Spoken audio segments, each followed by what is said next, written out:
All sports, all plays. All sports, all plays. All sports, all plays. 365, we making up plays. We talking the game, get you to the days. We're high in the court, the dime in the lane. Variety topics, living the same. All presentation, sports information. Hitting the airways, taking the nation. All sport, all plays, like working your faces. Grace at the field, so tie the laces. All sports, all plays.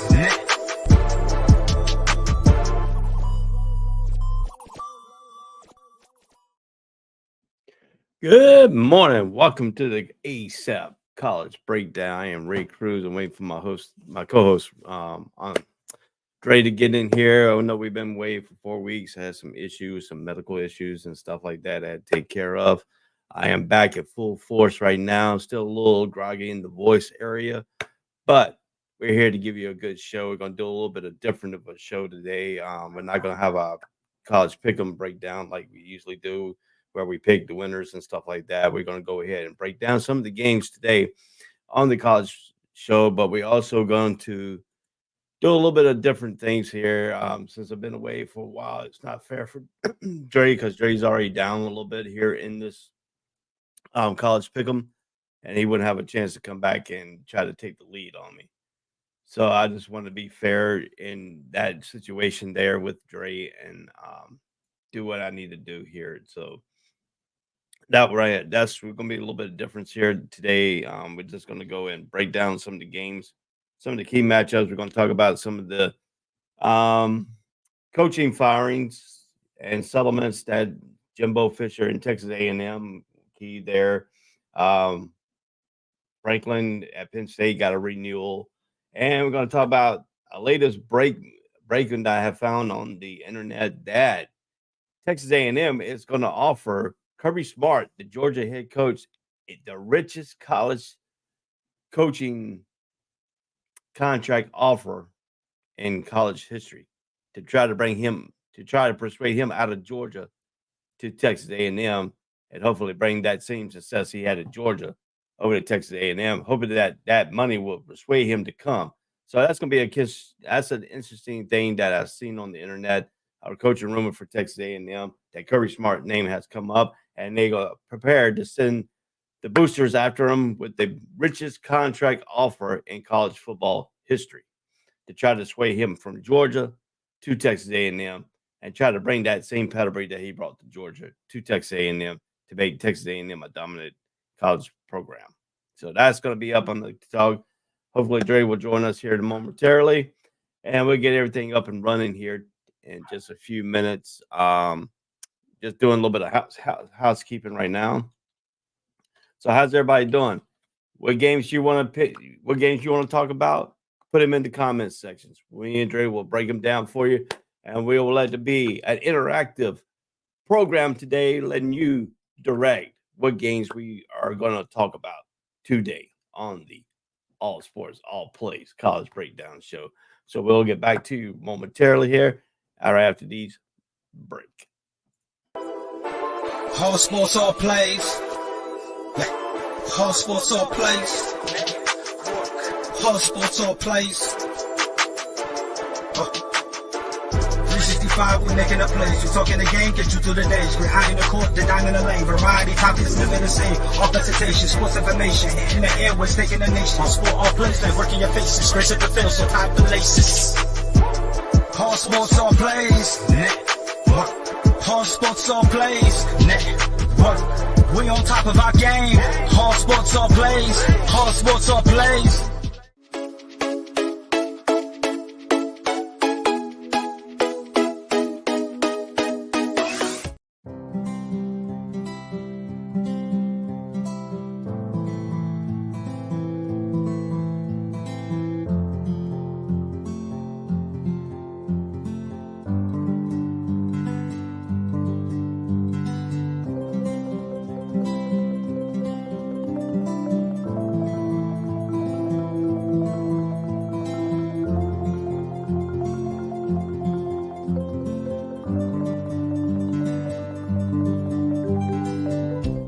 This is the Fox D Streaming Network. Register to come on our channel at foxdnetwork.com. Welcome back to the All Sports All Place College Breakdown. I am Ray Cruz. I am your host. Hopefully, Dre will join me momentarily, but let's continue some of the actions here over the Tuesday matchup on November 21st. Was Bowling Green at Western Michigan. Bowling Green won 34-10. Eastern Michigan beat Buffalo 24-11 on Tuesday, 21st. Thursday, November 23rd. Number 12, Ole Miss beats Mississippi State 17-7. And on Friday, November 24th, number 16, Oregon State goes into number 6, Oregon. Oregon won 31-7. Texas Tech goes into Austin, loses to Texas 57-7. Number 9, Missouri over Arkansas 48-14. Number 11, Penn State all over Michigan State 42-0 on Friday. TCU goes to Norman, Oklahoma, to play number 13 ranked Oklahoma. Oklahoma won 69-45 in a shootout. Number 17, Iowa goes into Nebraska, wins 13-10. That is normally for an hour game, a defensive battle, low-scoring game. Iowa takes the victory in Lincoln, Nebraska. UTSA, University of Texas at San Antonio, plays number 23, Tulane. Tulane won 29-16. Miami goes into Boston College. Miami wins 45-20 over the Boston College Eagles. Memphis goes into Temple, beats Temple 45-21. Toledo goes into Central Michigan. Toledo wins 32-17. Ohio, it goes into Akron. Ohio goes into Akron and wins 25-14. Utah State goes into New Mexico. Utah State wins 44-41 in 2 overtime.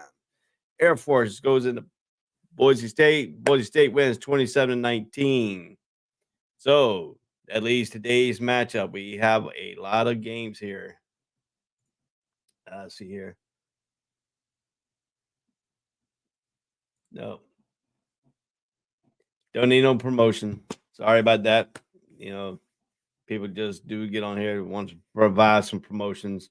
We don't provide no promotions here on the All Sports, All Place College Breakdown show. If you want to talk about college football, you put your comments in there about college football. That's what comments we're bringing up today. So we got a lot of games here today. We got a lot of games breaking down here today.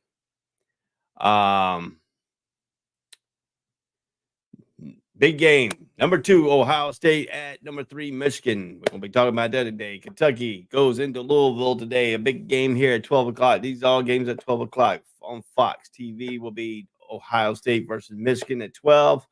Kentucky versus Louisville at 12 o'clock on ABC. Texas A&M at number 14, LSU at 12 o'clock on ESPN. Indiana at Purdue at 12 o'clock on BTN, the Big Ten Network. Middle Tennessee at Sam Houston at 12 on ESPN Plus. UConn at Massachusetts at 12 o'clock ESPN Plus. Pittsburgh at Duke at 12 o'clock on the ACC Network.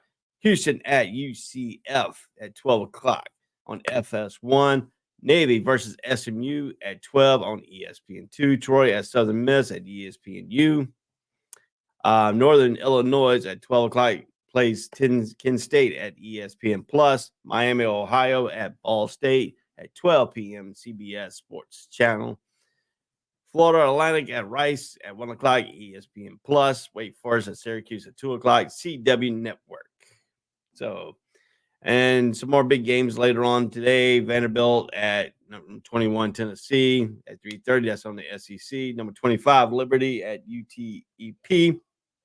That's on the CBS Sports Network. Northwestern at Illinois on the Big Ten Network. Let's see here. Virginia Tech at Virginia on the ACC Network at 3:30. Number 5, Florida State at Florida at 7 o'clock on the ESPN. Number 18, Notre Dame at Stanford on the Pac-12 channel at 7 p.m. West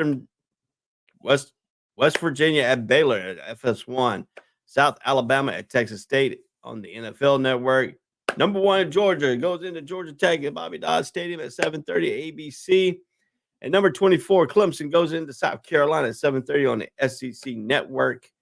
And then later on, you have North Carolina at number 22, North Carolina State at Carter Field Stadium at 8 o'clock on the ACC Network. So there you go, a little bit of top games here. And then if you want to stay up at 11 o'clock tonight, Colorado goes into Hawaii to play the Rainbow Warriors of Hawaii out in Honolulu. So if you want to see the beautiful islands of Honolulu, tune into that game at 11 o'clock. You have to find it. They don't give you a channel whether it's going to be on. It could be on the app. So you just look it up. Hawaii versus Colorado State, and you can see where it's channels. See nice out there at Hawaii. So the biggest news coming out of college football, what I said here today was Jimbo Fisher got his settlement, biggest settlement in college football history at $76 million. He doesn't have to work a single day in his life no more. He'd be collecting that money from Texas Tech. He knew what he was doing when he signed because he knew he wasn't going to probably be there that long. And basically, he had a good record, but couldn't get them to where they need to be. So they're moving on from Jimbo Fisher. Now the key to play, I have seen rumors going around in this realm of things, is that Kirby Smart's name has come up in the replacement of Jimbo Fisher. The boosters are willing at Texas A&M go and offer Kirby Smart the richest college football contract as a head coach in college football history. Tried to persuade him to leave his alma mater of Georgia, what he has built, to take his legacy and go to Texas A&M and try to build them what he built at Georgia. You can do that when you have big money boosters in your back pocket. You can go offer him the biggest contract in college football history to understand that he is the hottest name in college football right now. What he has done at Georgia. Now Texas A&M wants to try to persuade him to leave his alma mater and go to Texas A&M and try to make them what Georgia is today, to make Texas A&M what it is going to be. So that's going to be the key. Does Kirby Smart get persuaded by money? Or does Georgia hold on to Kirby Smart because that's where he went to school? It's all about what Kirby Smart wants. Is Kirby Smart looking for a payday? Or is Kirby Smart happy where he's at, leading his alma mater, and keep building that Georgia program to where Alabama was? That's going to be the key. That's got to be the key of the top priority here in the offseason if you're looking after college football season ends. Will Kirby Smart get persuaded with the money of greed? He want more money? Or is he happy where he's at and will keep building that Georgia program? That's got to be the key. That's going to be the key in the offseason. What does Texas A&M look like under Kirby Smart? We know Kirby Smart can recruit. We know Kirby Smart can coach. We know Kirby Smart is good on the defensive side, but he's also a good game management. He has proven it by winning national championships at Georgia. But the question that everybody wants to know is, does he get greedy and go after the payday? It might not work what he's doing at Georgia at Texas A&M. It might not work. Does he risk what he's been built, his legacy at Georgia, to go to another college and try to persuade that to make them to what Georgia is today? It's all about risk. College coaches change his programs, might not have the same success what you had today. Look at Jimbo Fisher. He had some success at Florida State. He had some success at Texas A&M. But he won a national championship at Florida State. He didn't win nothing at Texas A&M. So, like I said, when you change area code sometimes, or change colleges, sometimes that doesn't transition what you did at that place. Transition to the new school. So you're taking a risk. Leaving something that you have established yourself at But now you go into another school to try to build that program, continue with Jimbo Fisher, they'll make it better to turn it into a college playoffs program.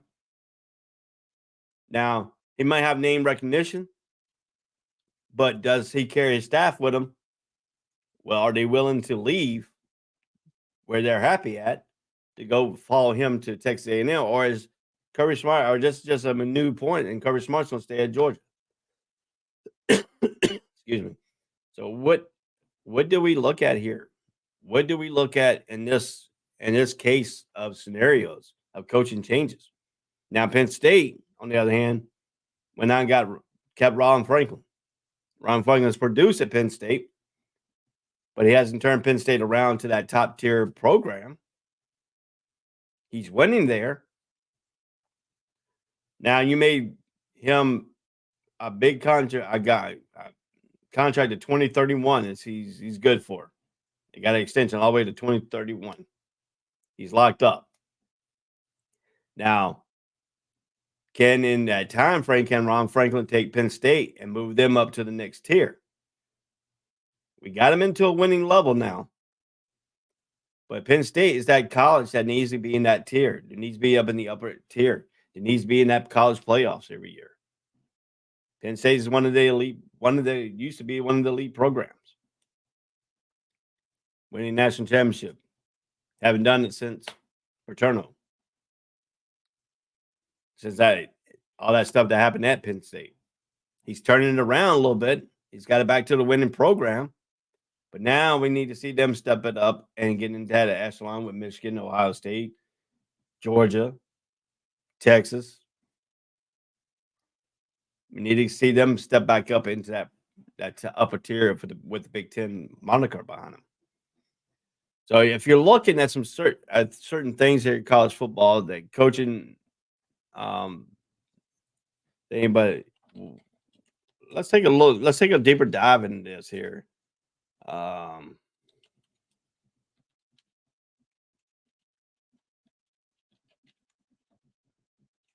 Pulling up some perspective of the Texas A&M and rumors of Kirby Smart going there. Let's see here.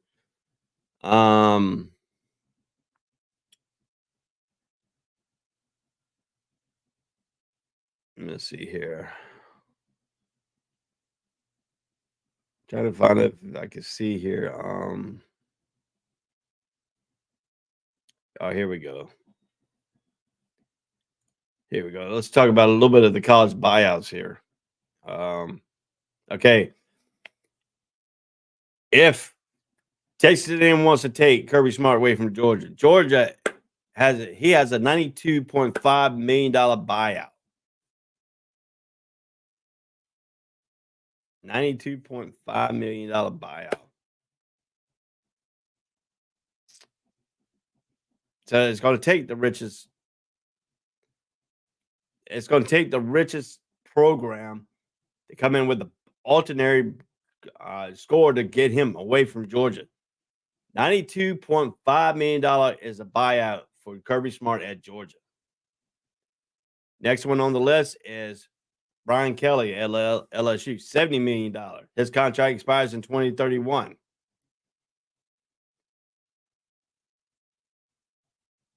So, I mean, you're looking at some Kirby Smart is also 2031.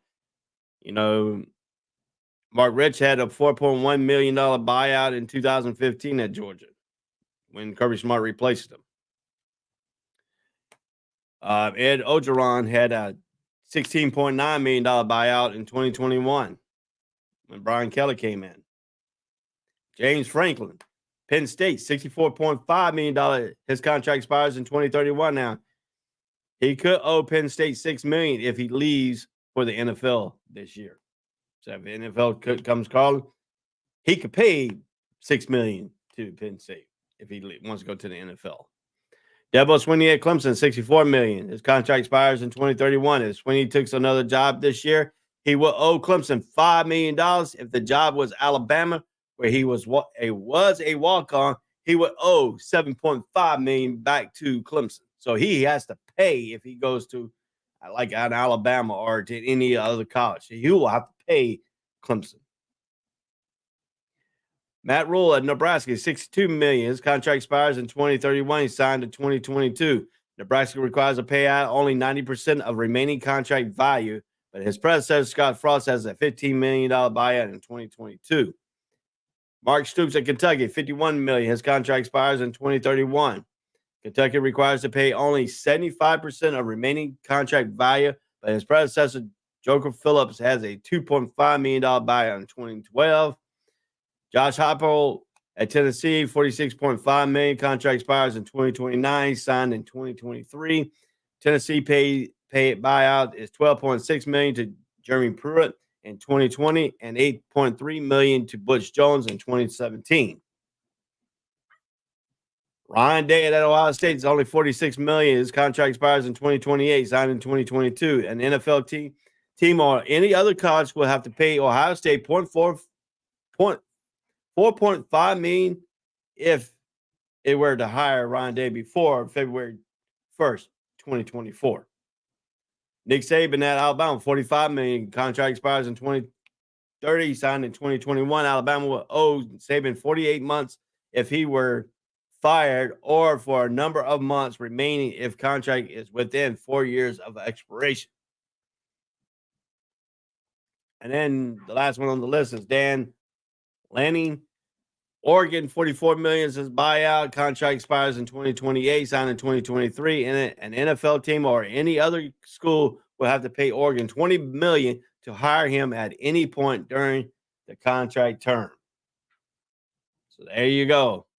That is your breakdown of your buyouts for some of the top college coaches in the land. This was reported 2 days ago.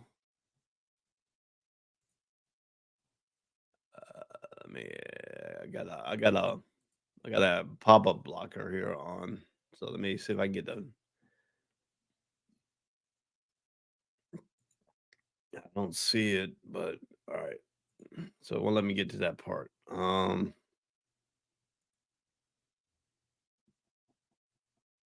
right, here we go. Let me go back to the one. Let me see if I can get the other one like that. Let me see here. All right, here we go. All right. Texas A&M. This is what they were preparing to offer Kirby Smart here. Texas A&M is preparing to offer Kirby Smart $20 to $30 million annually to be the Aggies' next head coach. Annually, not years. Every year, between $20 to $30 million annually. So you're talking a big payday for Kirby Smart, an offer that he probably could not refuse. That's what they're thinking at Texas A&M. Just think about that in your head. A person is getting paid $20 to $30 million annually. So let's break that down a little bit. Let's break that down. Let's break that number down. You're talking about $30 million. Divide that by 12.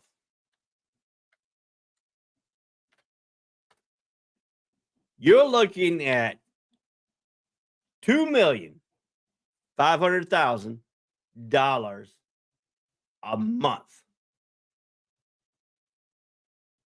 A guy's going to get paid $2,500,000 a month to equal between 20 and 30. If you get to 30 million, I did it about the 30 million. To get the biggest 30 million, that's $2,500,000 a month to equal 30 million. That is unheard of for a college football coach. Texas A&M boosters are willing to pay Kirby Smart anywhere from 20 to 30 million annually. If he gets the top number of 30 million, he will get paid $2,500,000 a month for his salary.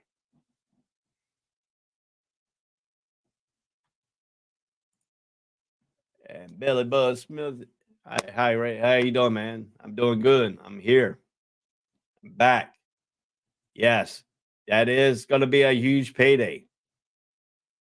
That is what they're a rumor right now on the rumor mill for Kirby Smart and Texas A&M trying to bring him over, persuade him with a contract of 20 to 30 million annually. And if he gets the 30 million annually, that's 2,500,000 a month.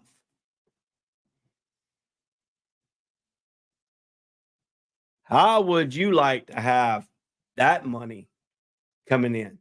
30 million a year. 30 million a year to come in. How would you like that offer?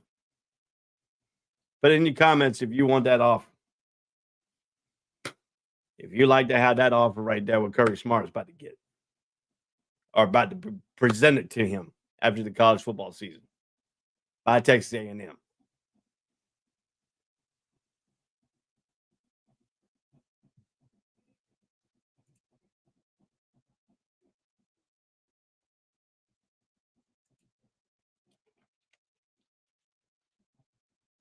So, I mean, that's got to be the question.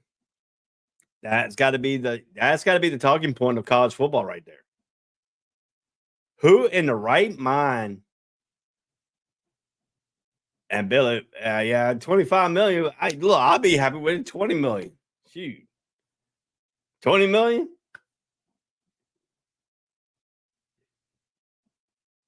That's got to be the thing that you got to be really,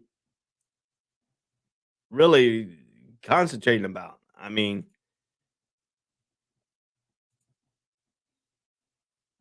that is.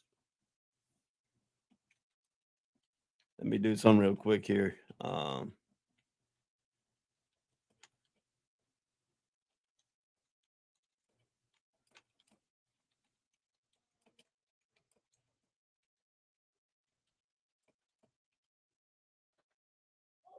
right.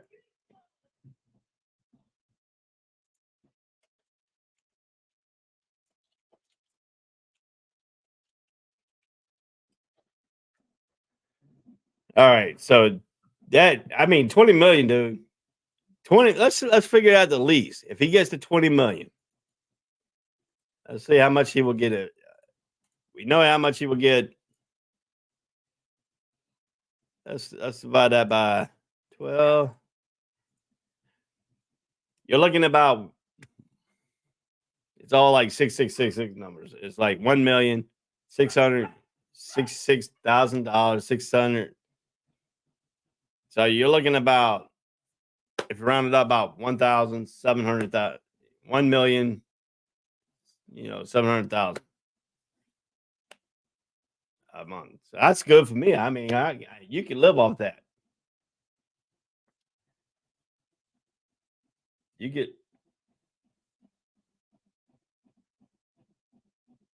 can live off that. So I mean, I'll have all the toys in the world, bass boats, four wheelers, and my own go-kart track. Dude, with that money right there, you can buy your own NFL team. You can own your own NFL team.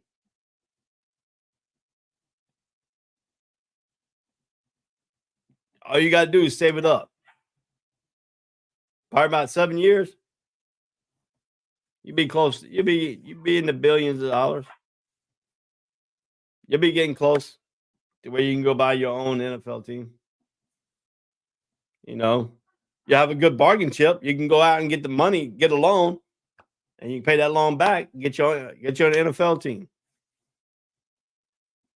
Yeah, you can buy your own NBA team, baseball team.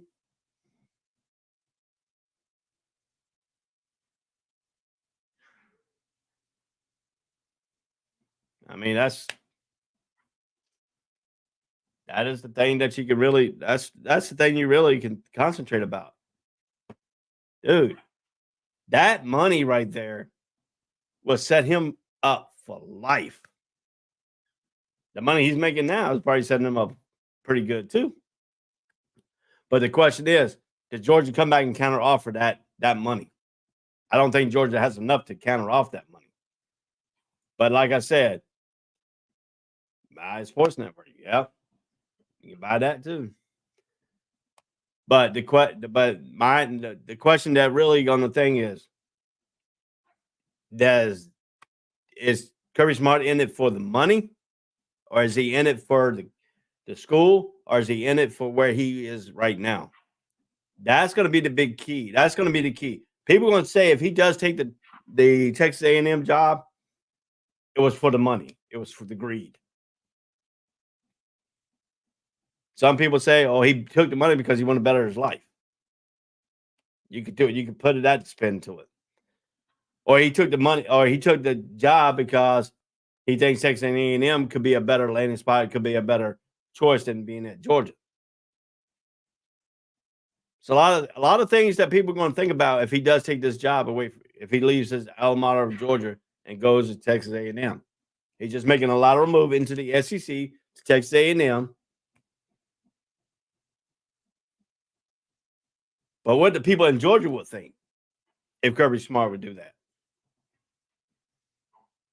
That's got to really taint in Georgia's mouth right now, knowing that they can look on the internet right now and see this rumor and see this money that the boosters are putting together to offer Kirby Smart,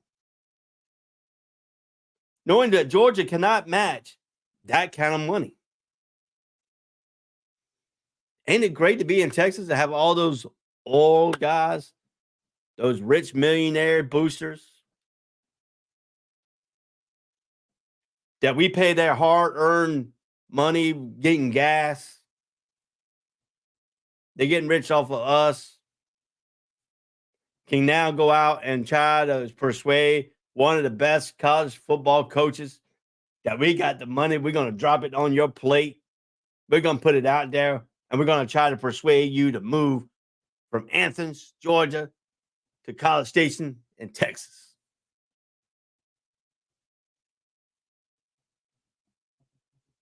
Now, what do you think he would do?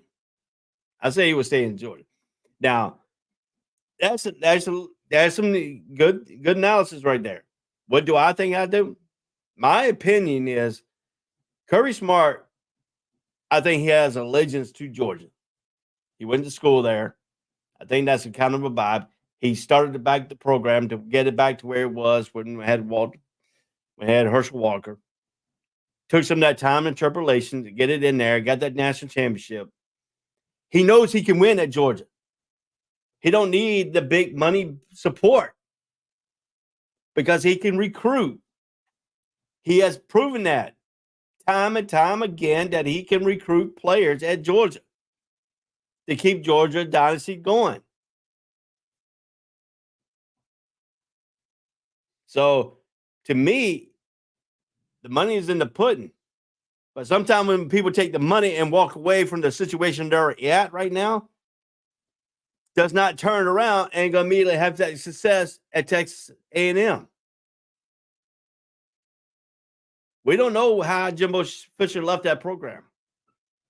Yeah, Jimbo Fisher had a winning record at the program, but we don't know what the undercover stuff is. The morale, the boost, what they had. Does it going to take a while to get his players over to Texas A&M? Does he want to do that? Does he want to rebuild what he's already done at Georgia and have to go and rebuild again at Texas A&M? Or does he stay at Georgia to where he has that program already a blue map set, knowing they can compete with Alabama and Nick Saban's, knowing that you have probably going to surpass Alabama. But now when you leave that program you have up here and go to a program that's like in the middle and you got to build it up. Now the NIL, yeah, it'll help you out. The transfer portal will help you out. But is he willing to do that level going into what he had at Georgia? So I mean, that's another little thing. If he leaves, he'll be the most hated man in Georgia. He will never be welcome back in Georgia. I agree with that. So now he's got to. You put that in perspective a little bit too. Does he want to call that hatred? Knowing that he's out, his school, Georgia is his school, his alma mater. Do you want to become now the most wanted man in Athens or in Georgia? Knowing that you probably have to come back and play Georgia at some time, because now there will be no more East or West. I think SEC is going straight down the middle. So now you have the opportunity to play these teams more than what you would if they do keep the East and West matchups. If I was SEC and he made that move, I'll make sure Texas A&M is playing Georgia every freaking year. Or every other year, make sure they play up in Athens. I'll be Georgia, be saying, hey, I want to play Texas A&M every year. To show that they can withstand. Now, let's say if he does leave Georgia, who will Georgia go after for their next head coach? Did they go back out and get Dan Lanning out of Oregon to come back? You know what kind of success he had as a defensive coordinator at Georgia. No good success he's having out now in Oregon, but we won't know his total success until Bo Nix leaves, because he went to a situation they had Bo Nix at quarterback. When Bo Nix leaves Oregon after this year, we will see a Dan Lanning team, what it will look like. Did he recruit a good quarterback that can replace Bo Nix to keep his winning ways going? We know what he can do on the defensive side. But now, since he had Bo Nix there, established quarterback, and Franklin, and if all these players start going into the NFL next year, we will see how good Dan Lanning has recruited on top of that. Will he be enough to be swayed to go back to Georgia if Kirby Smart leaves? If I was Georgia, that would be my next coach to go after. Bring him back.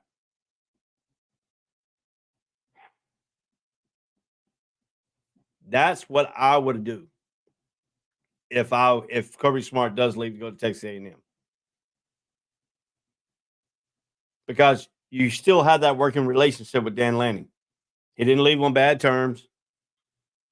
He has some experience at Oregon as a head coach. Now you can bring him back where he has a name recognition at Georgia.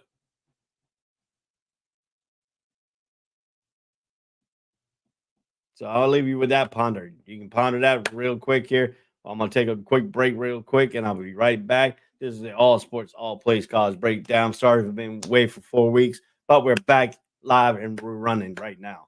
So we'll be right back. We'll break down some games here. You can put in the comment what games you want to break down, and we'll talk about that. This is a fan interactive breakdown show today. So get ready for your comments and see which teams you want me to break down for you in today's ball games. Be right back. All sports, all plays.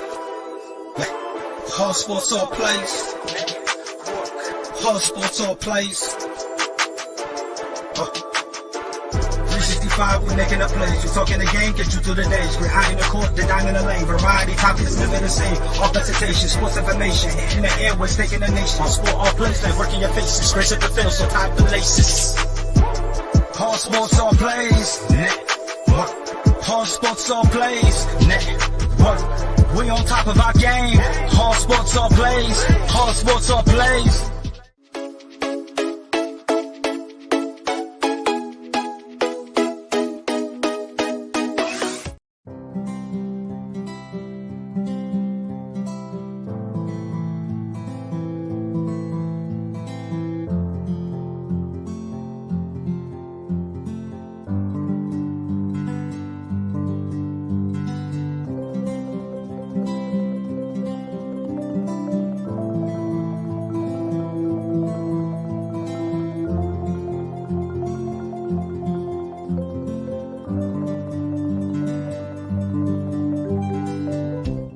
This is the Fonx D Streaming Network. Register to come on our channel at fonxdnetwork.com. Welcome back to the All Sports, All Place College Breakdown. I am Ray Cruz.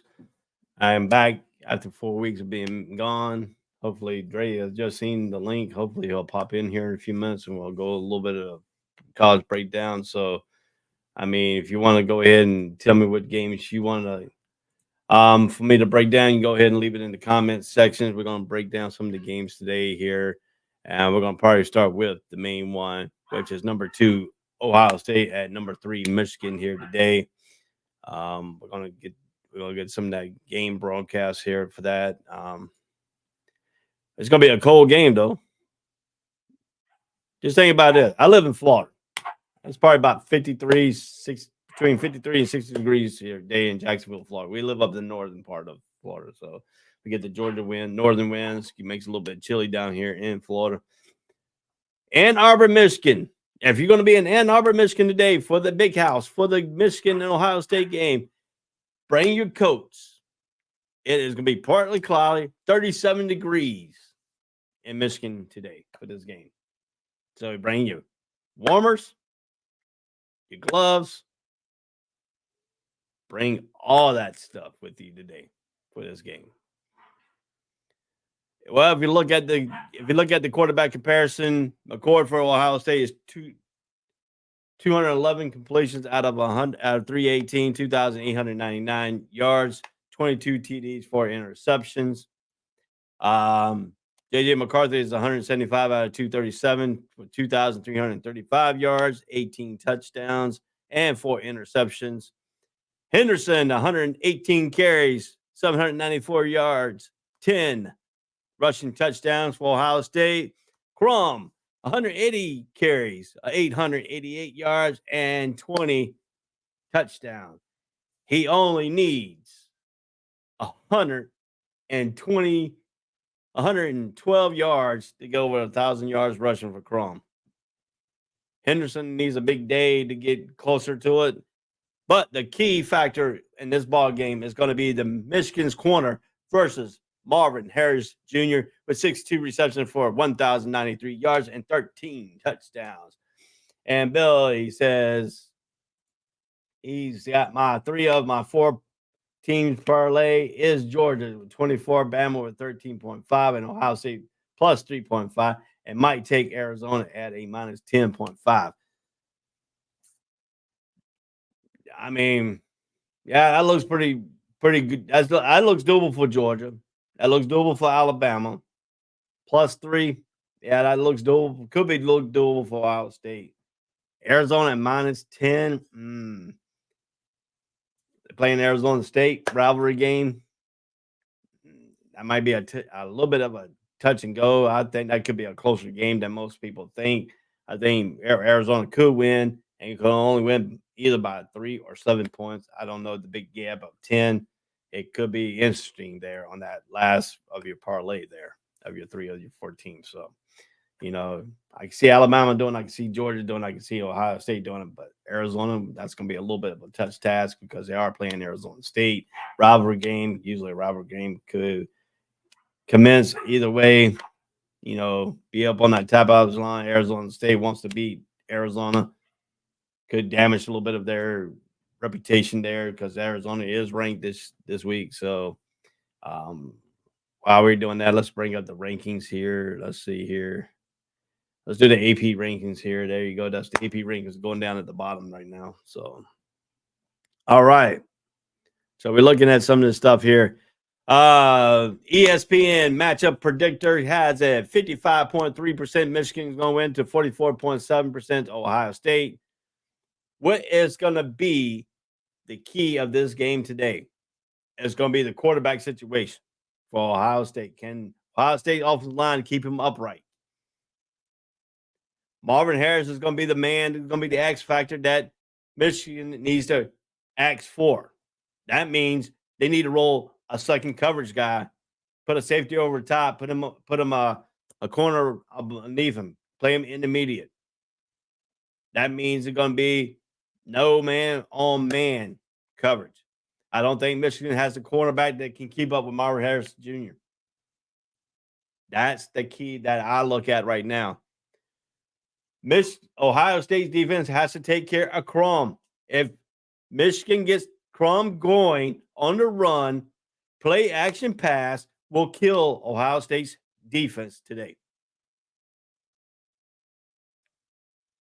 Listen to what I just said.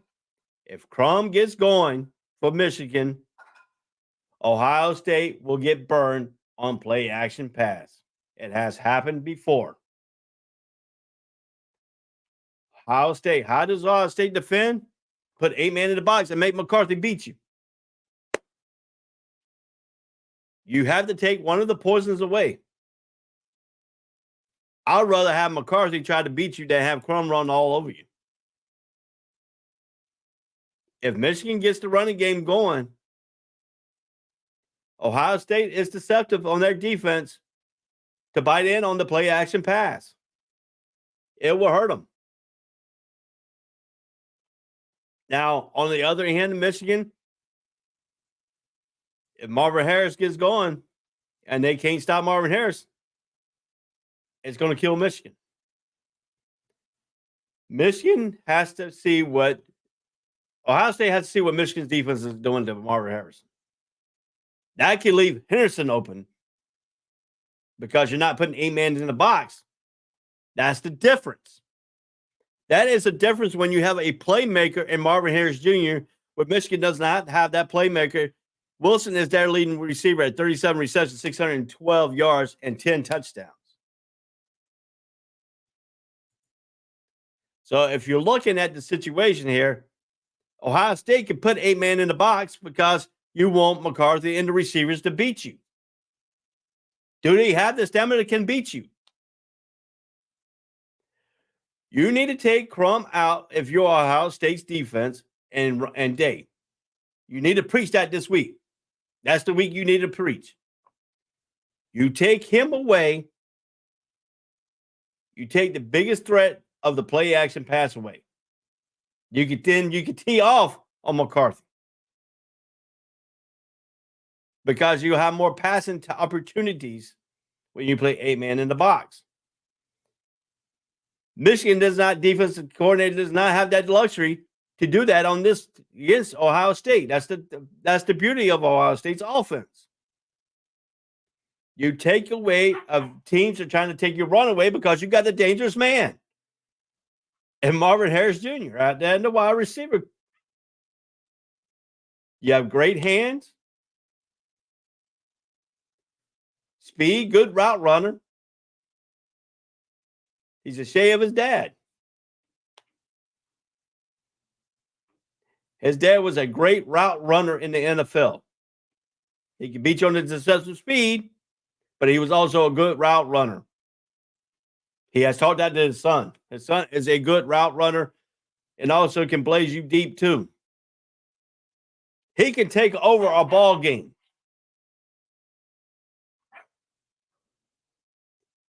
Michigan has to stop that. That's going to force them to play straight up defense. Either we're going to play a zone or you play man-to-man on the other thing and zone the back end on the offside. Some sort of like a basketball and boxing one. When you take away a good player in the boxing one, that's the same defensive concept you can play here. You can play man-to-man on the other side of the field with the other wide receiver and play zone on the back end with Marvin Harris Jr. So you can take a safety over the top and put a corner underneath and have him try to take away the zone in between the two corner and your safeties.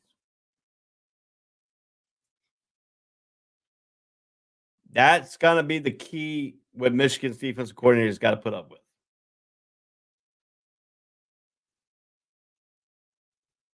So if you do that, and then Henderson gets going, I want to see they will come back with them play action pass on Michigan. Ohio State has to force Michigan's hands in this ballgame on the defensive side. They have to force their hands on the defensive side, on Michigan's defensive side. You have to get the running game established. You have to get Marvin Harris going or play off of him. Have him as a decoy. See what they're doing to them. See what the defense is doing, and then you dictate your game plan.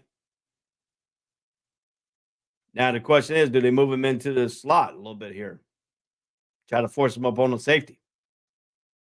Try to get your mismatch. Marvin Harris Jr. is the dangerous player on the field today for Ohio State. Crum is the dangerous player for Michigan. A running back and a wide receiver for the other team. Running backs usually you can stop with the 8-man box. Force Michigan to pass.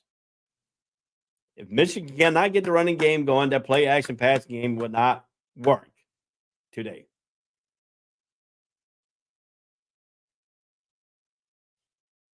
So that's going to be what we need to see here. That's going to be a little bit of a key of a situation that we need to look at here. Does Ohio State get back to the winning ways over Michigan? Or does Michigan keep the route going? What they're doing right now to keep the run going. We know what McCarthy said in the news today. It said, the quick quote, J.J. McCarthy says, beating Ohio State means everything. We know that. This is a rivalry game for you. Both teams can say the same things.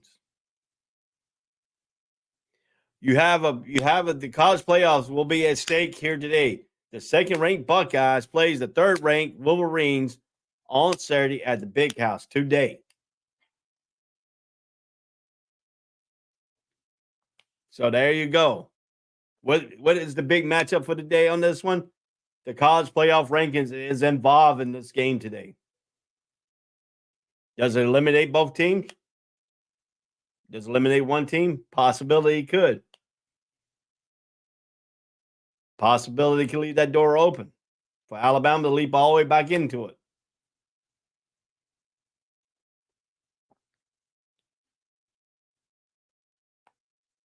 This will also mark the end of an era for one of the greatest rivalries in sports. With the Big Ten expanding to 18 schools, eliminating division next season, there's a chance the Wolverines and Buckeyes will only play 2 times in future years because it will be possible for them to match up in conference title games after facing off in the regular season.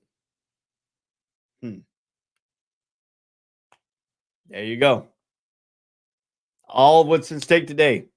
Michigan has turned things around in the series, which dated back to 1897 with 2 straight wins after losing a school record of 8 consecutive to Ohio State. Michigan has righted the ship. Now Ohio State's trying to re-erect it short time. Oh, dude, if you're trying to find tickets on the third place market, oh, you're looking at some big money, boy. You got some big money in your pocket, man. If you're looking for that ticket, oh, dude. Let's see what them. Let's check that little point out. I like that little comment there. You want to go to the game? You're gonna play some big money. Let's see what StubHub is running for this game.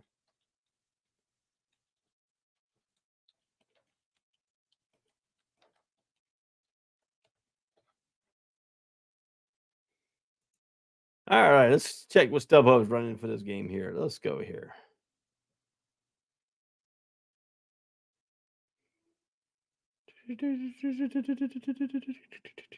Does it give me a price?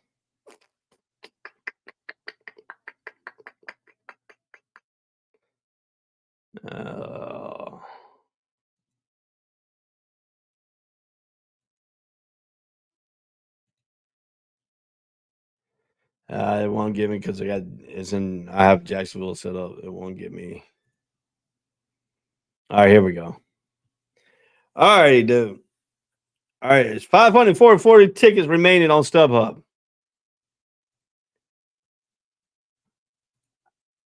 If you're getting 2 seats and you're looking, $584 is your best price for one ticket. That's in section 38, row 93, corner end zone at the big house. If you want the highest ticket,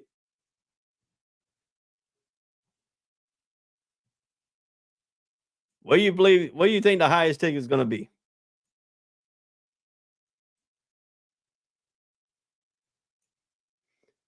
Any prediction? Any prediction the highest tickets? Come on. Don't look it up. I already got it pulled up. Comment on here how much you think the highest ticket will cost you. All right, you got $2,500. You ready? You ready for me to reveal? StubHub has it. Section 13, row 53, behind the goalpost in the end zone, $47,624. The next one after that is section 43, which is on the side, $6,246. But if you want the end zone seat perfectly down the middle, behind the goalpost, you're looking to spend $47,624. That's for one ticket. You add the second ticket to it, you better have some money, bro. But if you really want to go to the game, there is the reasonable ticket of $500, and the lowest price is $584. That's in section 38, row 93. You're sitting in the corner of the end zone. But the highest ticket is $47,000 some odd dollars, and you're sitting behind the goalpost in the end zone. Not a very good row, because you'll be in the upper level. Is in section 13, row 53, and you're sitting not directly behind the goalpost, but in the left. If you're looking out on the field, it'd be the right goalpost. If you're looking from the field to the fans, $47,624. If you want to go and sit in that section, but if you don't, and you want to get a reasonable ticket, reasonable ticket you're going to get is going to be the section 38, row 93. That's going to be in like the corner of the end zone, and that's for $584. That's the cheapest ticket you're going to find right now for that ball game. So, good question. Yeah, he said $2,500. For $2,500, let's see what you can buy. Let's see what section you can buy if you want to pay that much. Let's see what comes close to your section here. For $2,504, you'll get section 38. It don't say a row. It's in the same section as the $534 ticket, but it is a little bit lower looking, and it's about $2,504. So within your price range. But if you really want to get a good seat, you'll be midfield, section 1, row 23. You pay $1,680 for that section. That's not even the $47,624 section. That's in the end zone. This is a bird's eye view, 50-yard line seat, section 1, row 23, for $1,680 for that ball game.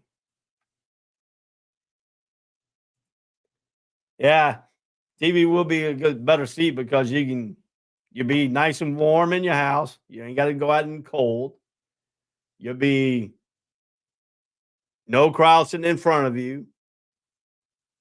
If you got to go take a bathroom break, if you got one of those things, you can pause it and come back and pick it up where you left off. Hey, not even going to the stand in line to the concession stand. You got all the beer you want if you want to drink your beers. You can go to the store, it'll be a whole lot cheaper than going to the football field to buy your beers. So the only thing you can tailgate, you can go outside and tailgate at your house if you want to. Believe me, I've seen some people around here do that.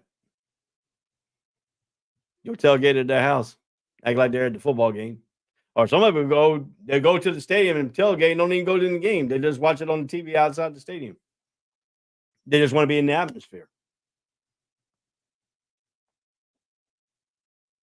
But yeah, good question there on the price. That end zone seat is a high price. I don't think that was going to get taken off the board no time soon because I don't think nobody was going to pay $47,624 for an end zone seat. Sorry, I wouldn't. All right, let's look at the injury here. Injury, the fifth fight, keep 4-year linebacker Tommy Eggenberg out of for a second straight game last week because of an arm injury.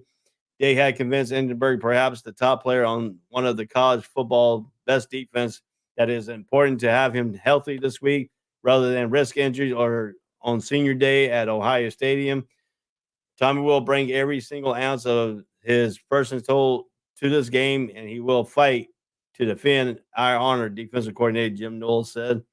Ohio State bang-up safety Josh Proctor is expected to play, but the status of defensive lineman Mike Hall is less clear after he missed last week's game.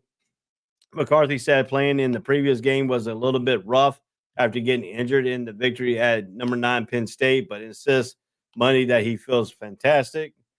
So that's something you got to watch out for McCarthy here today, too, if he's going to be really healthy. Michigan, Roman Wilson, who has 10 receiving touchdowns, was knocked out of last week's game at Maryland in the first quarter. He hit Mel's hidden start at left tackle against the Terrapins, had a knee injury.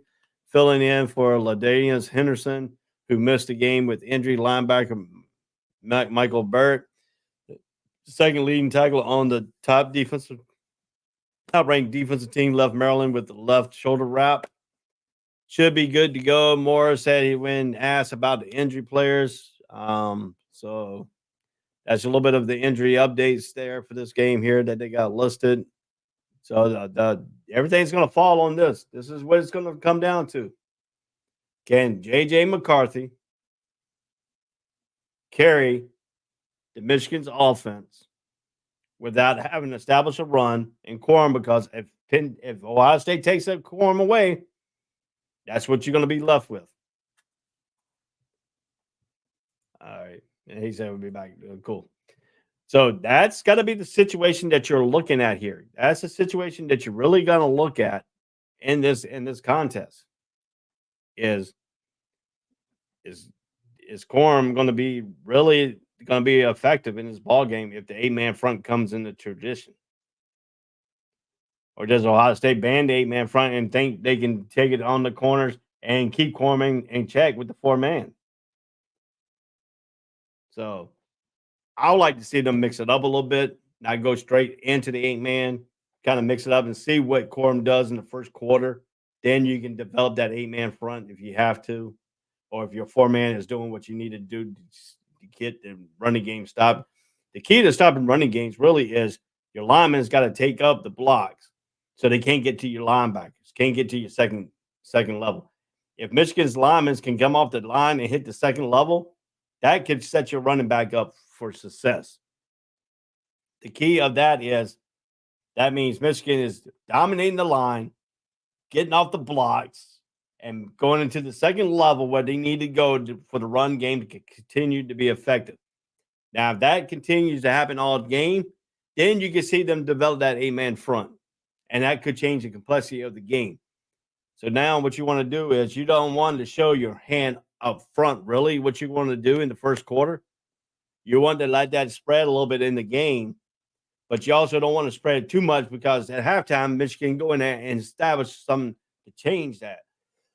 To me, if the game is close the first 2 quarters, I wouldn't develop that 8-man front until you have to in that third or fourth quarter. That way, they have to make the adjustments on the fly instead of having going into the locker room and make that adjustments in the locker room, coming out with another better game plan because now you're seeing what they were doing. Now, if Ohio State can do what they need to do with that 4-man front and keep the running game at check, then you come in and going into halftime, then you can develop that third and fourth quarter, develop that 8-man front because now Michigan has to change on the fly. And sometimes it's hard for coaching staff to change on the fly to get the players to focus where they need to be. So But you get your tension more in the ends in the halftime because you got the players focused, no crowd noise, no nothing. You got them focused in there, and you can tell them what you need to do. But if you develop that 8-man front after the halftime, then you can have to. Now you got the coaching staff on alert, trying to change it on the fly on the sidelines with the crowd noise and in the communication. So that's got to be the key. What you got to look here in this ball game. Now, if I was Michigan side, I got to roll something to.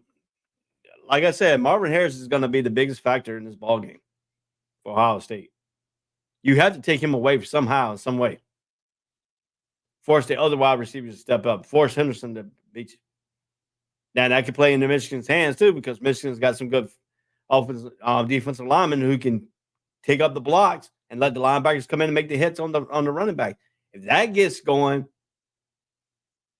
then you got a whole slew of everything that you can do to stop Marvin Harris, because you already stopped the running game. You can roll your coverage to Harris inside, hoping the other corner can take away the other wide receiver in the slot guy. Try to confuse the young quarterback. Mix up your defensive calls. Show a front show a front what he thinks is going to be, and he back out of it to another thing. Now you got him mixed up a little bit. So that's things that Michigan can do to try to fool the young quarterback. Show a fake front up front when he hikes the ball is a totally different defense. That can flush the young quarterback. So that's another little option that you can throw at. You can throw a little bit of mismatch here and there in that save. Now, a good thing is you're playing at Michigan. You're playing at your home. You're playing in the big house. You gotta have your crowd. You're gonna have your noise. That's got to be the thing that you want to look at real good here in this ball game.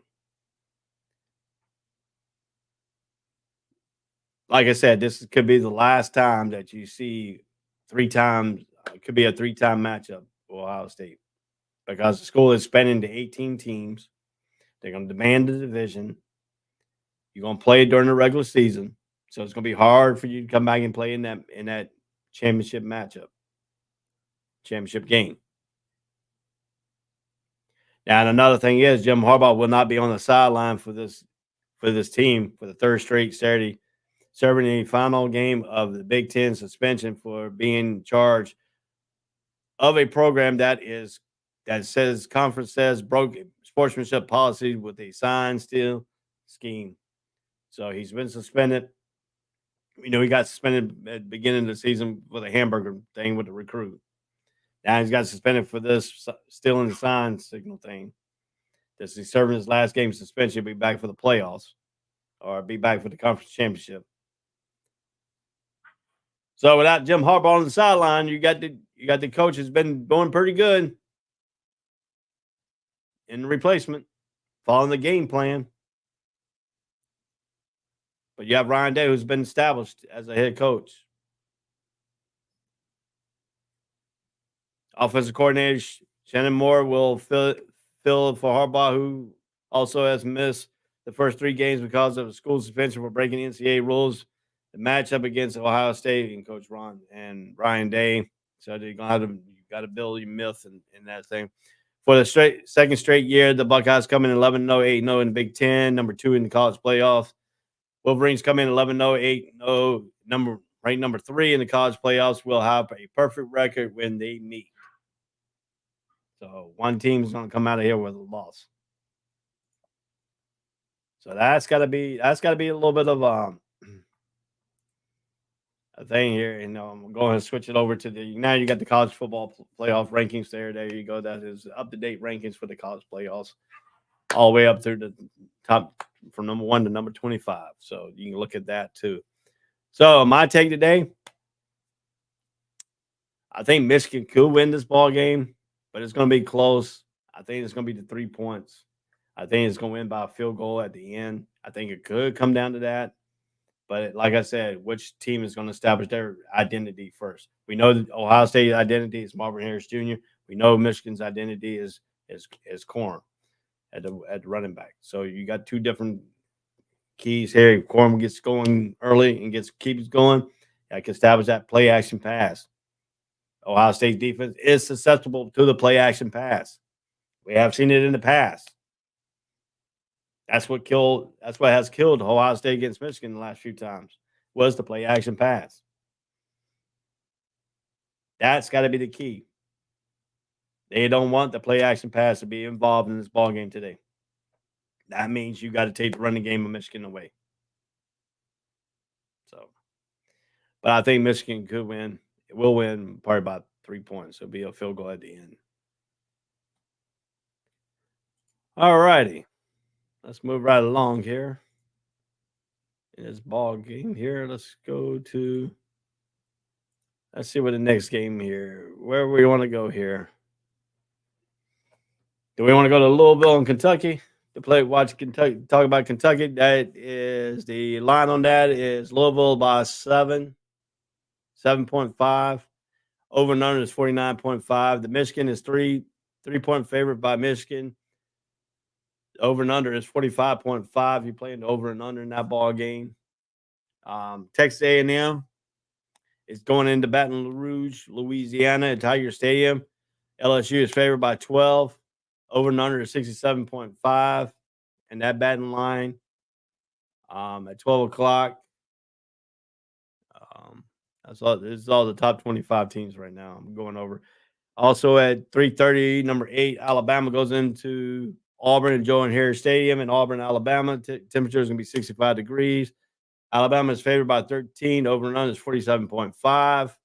This is one of your parlays right here. Number 15, Arizona plays Arizona State. Arizona is favored by 12. Over and under is 50.5. This game is in Tempe, Arizona at the Mountain American Stadium. 65 degrees is going to be a game time situation there. At 3:30 ABC, BYU goes into Stillwater at number 20, Oklahoma State. Boone Pickens Stadium in Stillwater. Oklahoma State is favored 17.0. Over and under is 56.5 in this ball game. Go to Knoxville. Vanderbilt goes into number 21 Tennessee at Neyland Stadium in Knoxville, Tennessee. Tennessee is favored by 27. Over and under 57.5. That could be, I don't know. That might be a guarantee for you in your parlay. I'll take the Arizona out and go with this one here. This could be a guarantee for you right there in that parlay. So, I mean, I don't know if you want to take my advice, but that could be a good one for you. At 3:30-25, Liberty goes into UTEP, University of Texas El Paso at the Sun Bowl. Liberty is favored by 16.5. Over and under is 55.5. Then you got the battle over the Washington State. We got Washington State versus number 4 Washington at Husky Stadium in Seattle. Washington is favored by 15.5. Over and under 65.5. So I don't know. That's going to play out to that line right there. Number 5 Florida State without their starting quarterback Travis going to Ben Hill Griffin Stadium in Gainesville, Florida, 68 degrees in Gainesville today. FSU is favored by 16.5. Over and under is 48.5. Florida is looking to become bowl eligible. If they can win this ball game, they'd be 6-6. They become bowl eligible. So that's going to be the key there for the Gators. That's what they're playing for. Florida State's trying to play in that playoff, getting in the playoff picture. They're sitting at 11-0. A big loss here could damage that playoff. So if Florida can play with some, looking for a bowl bid, and also could knock Florida State out of that college playoff spot. Numbers at 7 o'clock. Number 18 Notre Dame goes into Stanford Stadium in Stanford, California. Notre Dame is favored by 26. Over and under is 49.5. At 7:30 on ABC, number 1 Georgia goes into Georgia Tech. Bobby Dodd Stadium in Atlanta. Uga is favored by 24. The over and under is 59.5. The running game is going to be big in that ball game. William Bright Stadium in Columbia, South Carolina. Number 24 Clemson at 7-4 goes into South Carolina at 5-6. Clemson is favored by 7.5. Over and under is 49.6 and 45 in that game. At 8 o'clock on Fox. Iowa State at number 19, Kansas State at Bill Snyder Family Stadium in Manhattan, Little Manhattan, Kansas. That's what we call the Little Manhattan. Kansas State is favored by 10. Over and under is 45.5. At 8 p.m. ACC matchup, North Carolina against number 22, North Carolina State. That is playing in Carter Philly Stadium in Raleigh, North Carolina. UNC is favored by 2.5.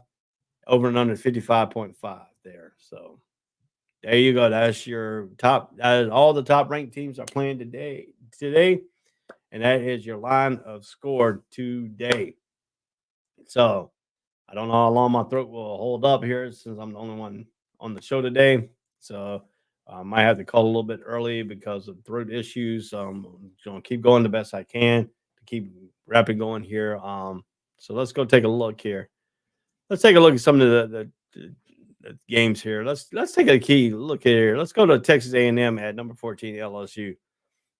Here, let's take a little bit of a breakdown in this ball game here today. Texas A&M. The matchup predictor on the ESPN is located here is 31% for ATM. We call it ATM, Texas A&M. At 69% for LSU at Tiger Stadium. You got Johnson for Texas A&M at 118 completions out of 190, 1,452 yards, 9 touchdowns, 5 interceptions. Jalen Daniels is 22 out of 303 for 3,577 yards, 36 TDs, and 4 interceptions. Daniels also leads the Tigers in rushing for 124 carries, 1,014 yards, and 10 touchdowns. And Daniels, 92 carries for 505 yards for Texas A&M, 5 touchdowns. Receiving, we're looking at Smith at 45 receptions for 736 yards and 2 touchdowns. And you got Neighbors, who leads LSU with 80 receptions, 1,424 yards, and 12 touchdowns. So that's going to be your key there. You're looking at your last 5 games. The last 5 games, Texas A&M coming in at 3-2, and then LSU is coming in at 4-1 in the last. They lost to Alabama 42-28 was the last loss. Beating the Gators 52-35. And then beating Georgia State 56-14. So there you go. I think LSU is going to probably beat them. I think the effect of Jimbo Fisher not being there, being fired, I think that took the air out of this Texas A&M team. They're not really battling for anything really. They are bowl eligible, so that takes a little bit of the feed away because they're not battling trying to get bowl eligible. They'll be they'll leave this game probably 7-5, 4-4 in the conference play, and then LSU will go 9-3 and 6-2 in conference play.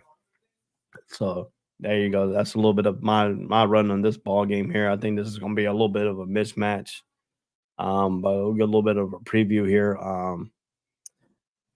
Jalen Daniels' Heisman Trophy candidacy could come down to this final regular season start against Texas A&M. I think he's the lead. I think he is the legitimate Heisman Trophy winner. I think he had better stats this year. I think he is a terrific quarterback. They did lose to Alabama. They had some hiccups along the way, but I think his stats against Florida was outstanding. I think that boosted him a little bit of up into the Heisman Trophy candidate. I think he could be your Heisman Trophy winner. It all depends on what he does today against Texas A&M.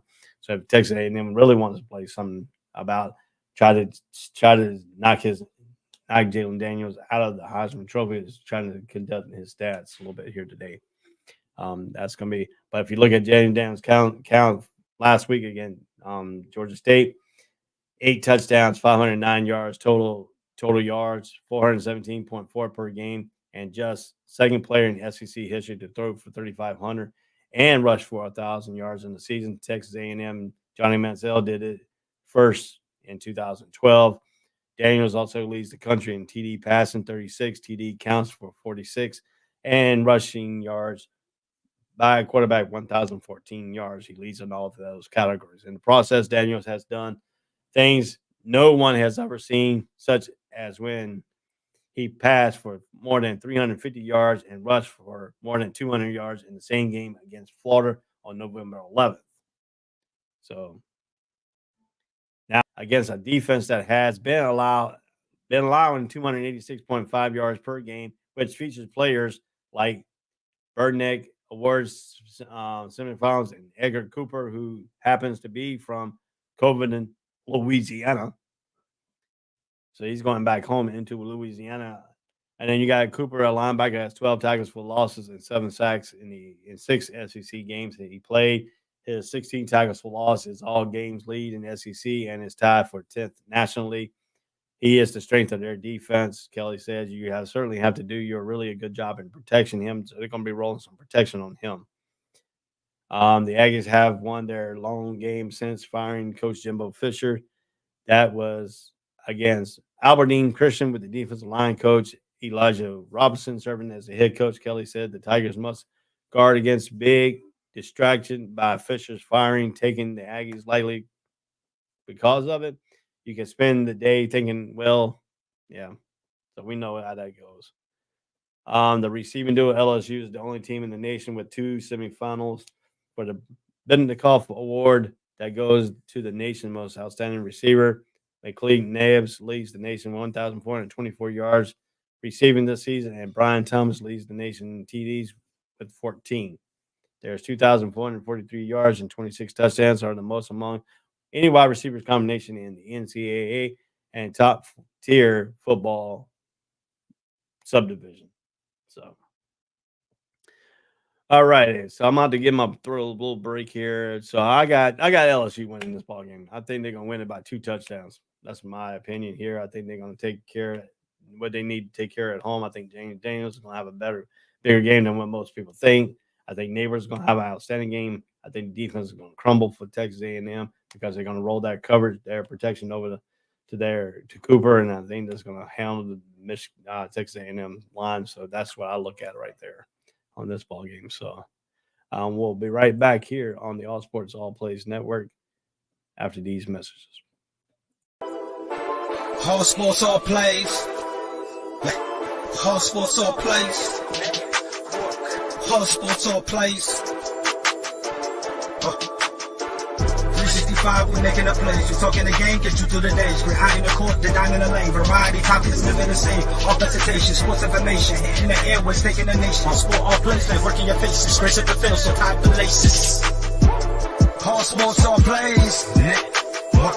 All sports, all plays. Network. We on top of our game. All sports, all plays. All sports, all plays.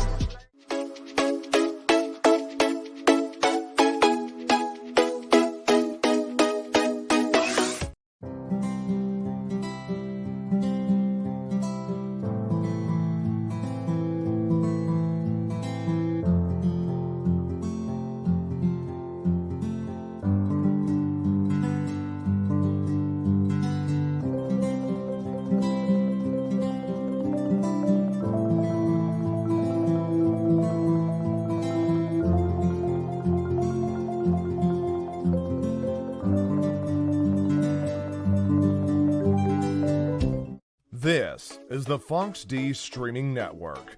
Register to come on our channel at fonxdnetwork.com. Welcome back to the All Sports All Plays College Breakdown Show. I am Ray Cruz here today live. I know we've been gone for 4 weeks, but I had some medical issue with my throat and area and stuff like that. Got it all cleaned up a little bit here. Trying to get you a little bit, at least 2 hours into this broadcast here. Hopefully we can go to another 30 minutes here. Before I might have to call it a day on the show. So, all right, let's talk about a little bit of here. What other games y'all want to talk about? Yeah, nobody's putting any comments here, so let's go to another game here on this college football season here.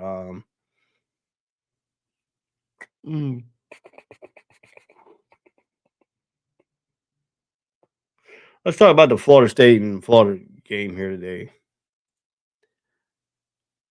We know that Jordan Travis is injured. He's out for the season. That is a big production loss because he produced it the passing game for him for 2,755 yards for 20 touchdowns, 2 interceptions. He has completed 207 out of 324 passes.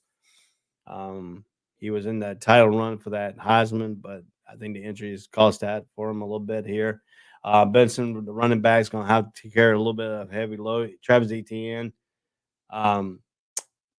he has to carry a load for the Gators today. He's got to be big.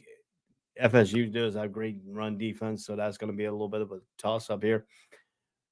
Florida State has to worry about Parasol, 64 receptions, 948 yards, and 4 touchdowns for the Gators. And Coleman, for the Gators, have to watch out, 45 receptions, 615 yards, and 11 touchdowns. Coleman is the big play guy for them. If you're looking at Florida State, last 5 games have won every last 5 of them. The closest game was the Duke game all the way up to the fourth quarter when Florida State took control of that ball game. Miami game was close at 27-20, but FSU came out with that, and then they floored out the last opponent on a weaker opponent, 58-13. But that's when Travis got injured in that ball game there, and so. But if you look at Florida's they have gone 1-4 in the last 5 games. They lost to Missouri 33-31. They lost to LSU 52-35. They lost to Arkansas in overtime 39-36 in Gainesville. They also lost to Georgia in Jacksonville 43-20, and then they beat South Carolina at Bryce Williams Stadium in South Carolina 41-39. So that's a look at that little bit thing here. They only given 81.3% for Florida State to win to 18.7%. That's the lowest that I've seen so far today. That gives them a chance to win this ball game here. Birch has got to have an outstanding. He should have an outstanding game. Hopefully, he can do that. If he does that, then we'll see them be in this ball game. So that's going to be the Gators thing here. What does ETN give them? What does Graham Mertz give them? What Parasol gives them? That's going to be the key. If they can get some production out of those 3 guys, then Florida State's going to have a little bit of a harder time to control this ball game here. So that's a little bit of a mix that we got to look at here in this final week of the college football season. Before we get into the bowl games, we do have one more regular season game, which is going to we got the conference championship game. Then you got the Army-Navy game coming up in December. So that will tail end before we get into the bowl games, all the way down to leading up to the national championship game. So hopefully me and Dre will be back together. We're going through the bowl games and to play next week. So I will get with Dre next week and see if we can get this game, because I can't be sitting here talking the whole game the whole time here. I had to have my throat a little bit break here. You can see it's getting a little bit softer and softer. So that's going to be a little bit of the issues that I have going on right now. So glad to be back. Glad to have an hour and a half with you here. But I'm going to have to call it quits. My throat is just getting really bad right now. It's starting to come down a little bit here. So let's get this thing on the road here. So I think that, that Florida State game is going to be the interesting game. I think the game that really going to be on the mind could be really the best game of the day. Could be that North Carolina State, where North Carolina State's got the defense. North Carolina's got the offense. It's going to be defense versus offense. Which Drake May is going to show up, what defense is going to show up for Carolina. It's going to be if the defense shows up that was with South Carolina, then it could give NC State a hard time. If the defense shows up from last week or the week before where they lost to, it's just heckle and jive on the defense. What defense will show up for Carolina? Carolina needs to come out and play this game. Carolina needs to win this ball game. Go get momentum going into the bowl game. If they win this ball game, they go 9-3, 5-3 in the ACC. If they lose this game, then they go 8-4 and 4-4 in the ACC. So that's something you got to look at. If they want to go 5-3, be NC State. Take care of your in-state rivalries. That could give you a leg up on the recruiting trail for that. Iowa State and Kansas State. That could be a real good defensive battle game there. Clemson, we don't know whatever Clemson comes out with. We don't know. They've been a heckle and jive team too. They're 7-4. South Carolina's, we know they have some issues on their offensive line. They got some issues on their defensive side. Does Clemson come out and be confident after the victory against North Carolina and boosted themselves up against South Carolina in this ball game? Georgia should not have a hard time with Georgia Tech, but then Georgia Tech is a feisty team, so you could give Georgia a little bit of battle with the first and second quarter. If they can stay within halftime, that might give some confidence for Georgia Tech at home. But I think Georgia could win this game very easily. Notre Dame might have a little bit of tough time at Stanford right now, even though Stanford is 3-8. Stanford has got a little bit of showing a little bit of momentum going here on the defensive side, giving teams a little bit of to tighten. Notre Dame has some good games in the beginning of the season, has killed off a little bit here. They're 8-3. That you could finish 9-3, be a good time for them. Washington State and Washington is going to be a good game to look at too. I think that's going to be at 4 p.m. on Fox. We don't know which Washington State can get the game going, get the high speed power offense going, then we could see some trouble. But Husky Stadium, Washington is tough at playing in Seattle, playing in their home stadium. So that's going to be a thing. I don't think Liberty will have a hard time against UT University of Texas El Paso. Tennessee should win handily against Vanderbilt. BYU could be a little bit of a issue with Oklahoma State because they do play great defense. They did not make too many mistakes on offense. So that's going to be a real good coach game. And then number 15 Arizona State is going to be a great rivalry in the desert, showdown in the desert. So that's going to be a good little thing. Now, when we all remember the Alabama kicking the field goal and then Brown for Auburn running the back for a touchdown to win the game, I don't see that happening. I don't see that happening right now. I think Alabama's got the momentum going a little bit. I think they got the offensive play going. They're 7-0 in the SEC, 10-1. They're going to lead. This victory could lead them right up to when they play Georgia in the SEC championship game. So that's going to be a little a mark that could take a little bit of momentum. But Auburn wants to take that momentum away, and they want to come out with a victory here. Then they can go 7-5 and 4-4 in the SEC. So that's going to be a little bit of a goal there. So we taken care of most of that. Kentucky Louisville is going to be an okay game. I think Louisville's been playing better. I think Kentucky's been playing good defense. So it's going to be a battle of the offense and defense and attrition here. This could go down to a field goal game. So that's something that you can really look at here. So it's been good being back here. Got to give my voice a little bit of rest. So this has been Ray Cruz for the All Sports All Plays Network and the All Sports All Plays College Breakdown. We'll be back next Saturday. I'll get Dre on here next Saturday. So peace out. Time gone. See you later. Peace out.